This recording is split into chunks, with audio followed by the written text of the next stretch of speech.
Hi there. Thank you so much for being here. I cannot express how much it means to me. I cannot do this without you, and I'm really enjoying doing this.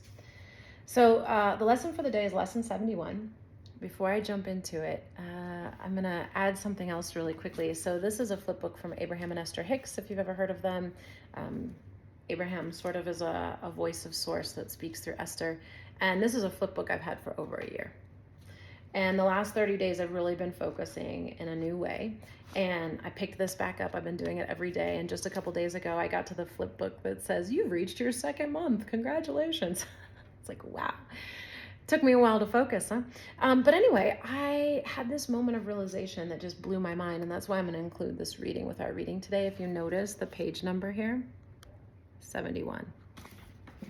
And if you notice the lesson we're on for today, 8 is also one of my numbers in numerology. Now, this flip book, by the way, it has 2 pages on each side. I put the Course in Miracles down for a year, 2 years, and just picked it back up, and I picked it up based on the lesson that was on this channel.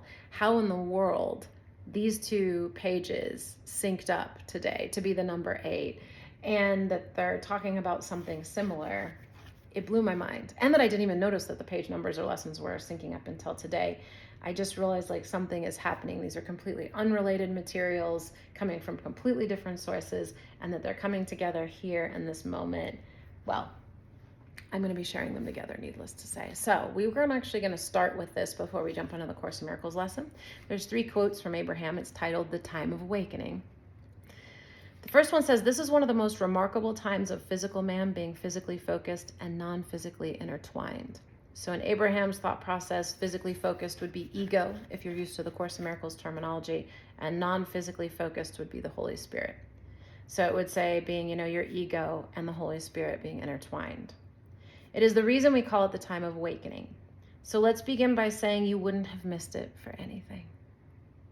Every non-physical energy of good report, praiseworthy and eager to be of value to the universe and to all that is present in some form or other on this planet and at this time. We don't know of any intense energy that is not represented by one of you. In other words, we're here in all of our fanfare and all of our glory to experience the remarkable planet Earth experience. It's pretty cool.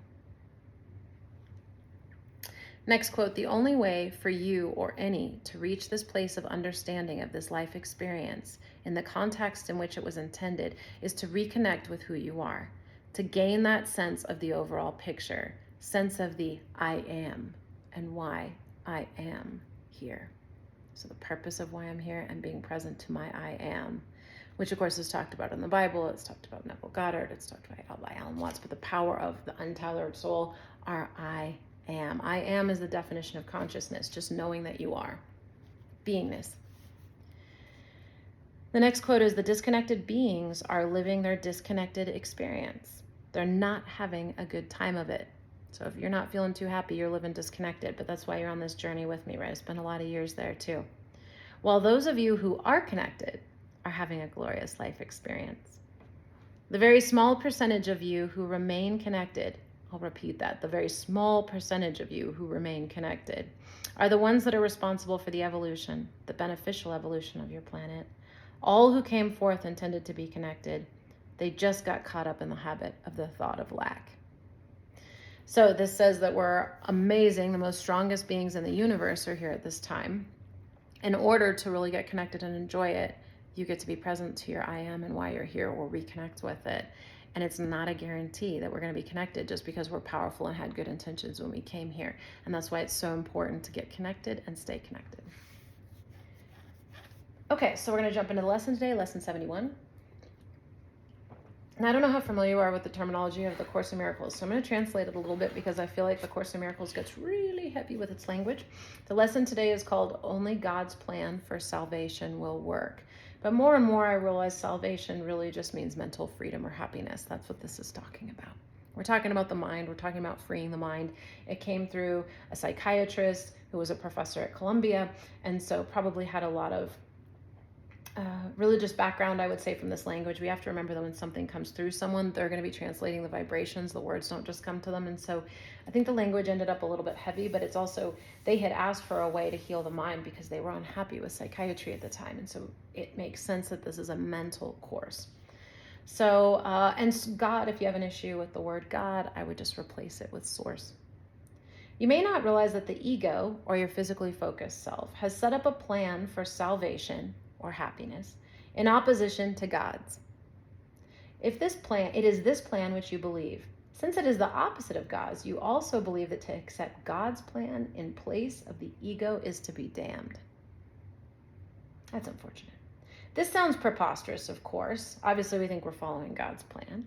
Yet after, or a source's plan, or, a logical plan, if nothing else. Yet after we've considered just what the ego's plan is, perhaps you will realize that however preposterous it may be, you do believe it. The ego's plan for salvation centers around holding grievances, resentment. It maintains that if someone else spoke or acted differently, if some external circumstance or event were changed, you would be saved or happy. Thus, the source of salvation, happiness, is constantly perceived as outside yourself. Each grievance or resentment you hold is a declaration, an assertion in which you believe that says, if this were different, I would feel better or saved. The change of mind necessary for salvation is thus demanded of everyone and everything except yourself. So as long as I have it outside of me, if that person would change, this situation, my boss, partner, my kids, my money, whatever, right? I'm placing my ability to get happy outside myself. And since I can't control other people and other things, I'm screwed. I can never get happy, right? That's essentially what this is saying.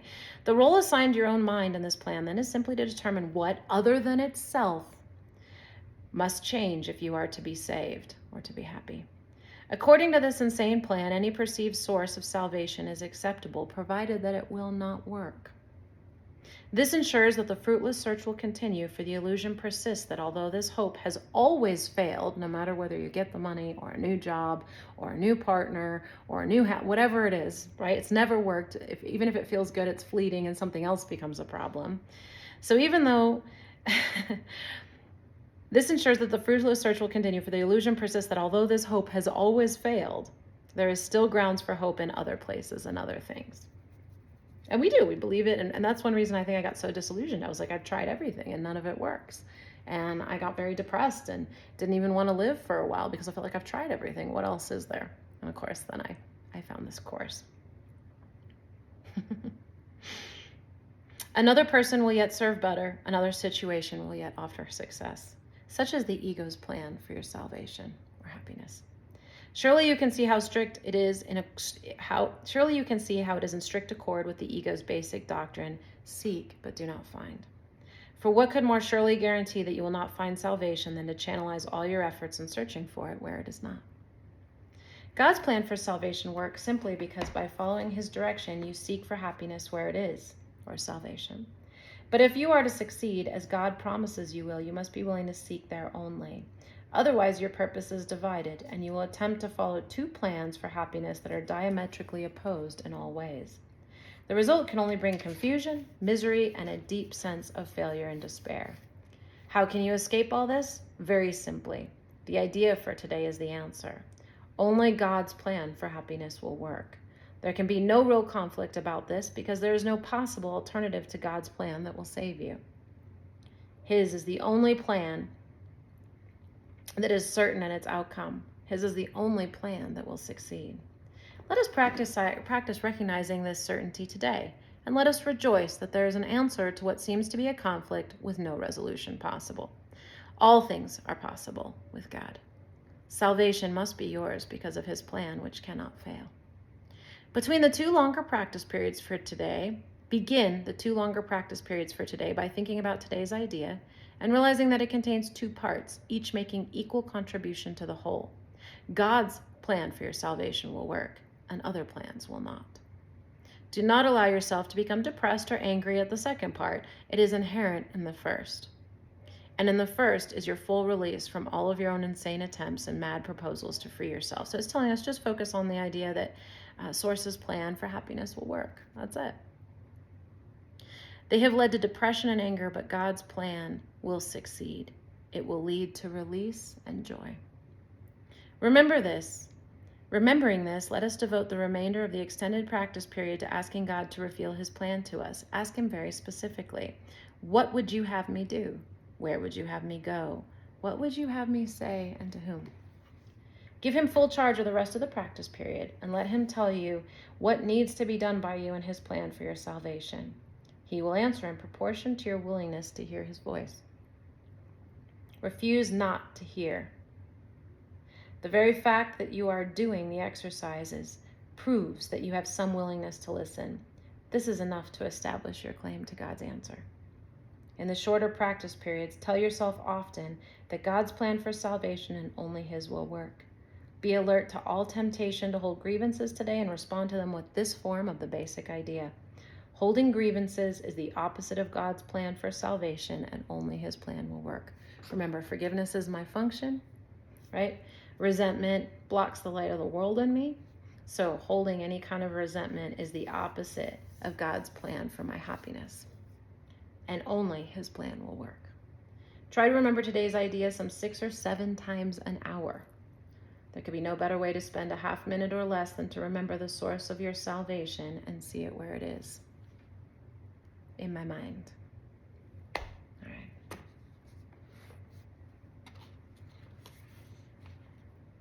And I'm going to go ahead and add this tiny little reading from Co-Creating at Its Best between Wayne Dyer and Esther Hicks. Make sure to do your meditations. Remember, it's 2 longer practice periods, 10 to 15 minutes. But just a quick note I think is so interesting. It says, are there ascended masters? And here Wayne asks Abraham, are there ascended masters out there? I mean, we hear so much about people like Saint Germain and Jesus. Abraham responds, well, this alignment is not like a college degree, where once you achieve it, it's yours forevermore. It either is or isn't in the moment, but there certainly are those who catch the spirit of that alignment and work to maintain it, and that's what you're talking about. So it's saying ascended masters are mastering this, but they're always maintaining it. It's not a given. Can we access these people? Abraham says they're available to you at all times. Just get focused on what they're interested in and see how readily available they are to you. It's about focus, and that's what we do in the Course in Miracles, right? It's focusing. So Wayne asks, what are they interested in? Abraham answers, everything that you're interested in. They're eager. You see, this physical time-space reality is the leading edge of thought. Humans often think that this is just a trial ground and that heaven is where it's at, but this is the leading edge of thought. This is where thought manifests. This is where it's at. And Wayne says, earth is crammed with heaven. Abraham responds, earth is heaven or hell, your choice. And isn't that what the Course is getting at? We can believe in the ego's plan, or we can believe in God's plan, which is really focusing on we can either get happy, forgive, get our vibration up and connect with the mind of God in that dream that's happening, which is a really beautiful thing, or we can get focused on our ego, our physical self, the sadness, the lack, the fear, the guilt, the resentment, and it becomes a nightmare. We all have the choice. So if you're here, I know you're making the choice with me, and the more of us that do it together, the more powerful we are. So I'm so grateful for you again. I hope you have a blessed day. Thanks for being here.